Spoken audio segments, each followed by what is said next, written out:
اور ہم نے انسان کو مٹی کے خلاصے سے پیدا کیا ہے، پھر اس کو ایک مضبوط اور محفوظ جگہ میں نطفہ بنا کر رکھا، پھر ہم نے نطفے کا لوتھڑا بنایا، پھر لوتھڑے کی بوٹی بنائی، پھر بوٹی کی ہڈیاں بنائی، پھر ہڈیوں پر گوشت پوست چڑھایا، پھر اس کو نئی صورت میں بنا دیا۔ سو بڑا برکت والا ہے اللہ جو سب سے اچھا بنانے والا ہے۔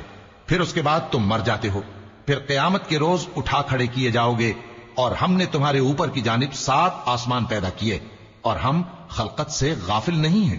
اور ہم ہی نے آسمان سے ایک اندازے کے ساتھ پانی برسایا، پھر اس کو زمین میں ٹھہرا دیا، اور ہم اس کے نابود کر دینے پر بھی قادر ہیں۔ پھر ہم نے اس سے تمہارے لیے کھجوروں اور انگوروں کے باغ بنائے، ان میں تمہارے لیے بہت سے میوے ہوتے ہیں، اور ان میں سے تم کھاتے ہو۔ اور وہ درخت بھی ہم ہی نے پیدا کیا جو طور سینا کے دامن میں ہوتا ہے، یعنی زیتون کا درخت کہ کھانے کے لیے روغن اور سالن لیے ہوئے اگتا ہے۔ اور تمہارے لیے چوپایوں میں بھی عبرت ہے کہ جو ان کے پیٹوں میں ہے اس سے ہم تمہیں دودھ پلاتے ہیں، اور تمہارے لیے ان میں اور بھی بہت سے فائدے ہیں، اور بعض کو تم کھاتے بھی ہو، اور ان پر اور کشتیوں پر تم سواری بھی کرتے ہو۔ اور ہم نے نوح کو ان کی قوم کی طرف بھیجا تو انہوں نے ان سے کہا کہ اے قوم، اللہ ہی کی عبادت کرو، اس کے سوا تمہارا کوئی معبود نہیں، تو کیا تم ڈرتے نہیں؟